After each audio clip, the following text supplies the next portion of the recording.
आज पंचगंगा नदी काठावरील राजाराम बंधाऱ्यावरती आपण आपत्ती व्यवस्थापनाच्या अनुषंगाने जी आपली तयारी आहे त्या तयारीबाबतचे जे प्रात्यक्षिक कालपासून जे ठेवलेले आणि 3 दिवस जे चालणार आहे त्याची मी पाहणी केली। या ठिकाणी वेगवेगळ्या पद्धतीच्या आपत्ती जर घडल्या, जे लोकांना जर बुडताना वाचवायचं असेल किंवा जर बोटीतून लोकांना रेस्क्यू करत असताना काय काय अडचणी येऊ शकतात त्या कशा हँडल केल्या जातील, दुर्दैवाने जर बोट उलटी झाली तरीसुद्धा काय काय परिस्थितीमध्ये ही आपत्ती हँडल करता येईल आणि पाण्याचा फ्लो कसाही असेल तरीसुद्धा बोट कशा पद्धतीने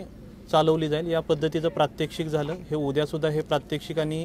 ह्या सर्व तयारीचं काम चालू राहणार आहे। तर येणाऱ्या आपत्तीसाठी सामना करण्यासाठी जिल्ह्यामध्ये आपल्याकडे 70 पेक्षा जास्त बोट आहेत, 1000 पेक्षा जास्त लाईफ जॅकेट आहेत आणि इतर आवश्यक असणारे रेस्क्यूसाठी आवश्यक असणारे सर्व साधनसामुग्री आहे आणि ती सर्व सुस्थितीत असल्याची खात्री इथे सुद्धा आपल्या जिल्हा स्तरावरती झालेले आहे, सर्व तालुका स्तरावरती झालेले आहे, दोन्ही महानगरपालिका स्तरावरती झालेले आहे। आणि या आपत्तीच्या दरम्यान मदत करणारे जे आपले व्हॉलंटियर्स आहेत, 2000 पेक्षा जास्त व्हॉलंटियर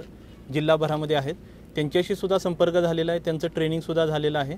तर यावर्षी पाऊस ॲव्हरेजपेक्षा जास्त पडणारा असा जो अंदाज आहे, त्यामुळे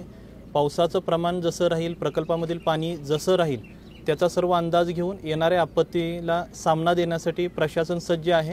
आणि वेळोवेळी जशी परिस्थिती येईल त्या पद्धतीने सर्व व्हॉलंटियरचा सहभाग घेऊन, लोकांचा सहभाग घेऊन आपत्तीला तोंड दिलं जाईल।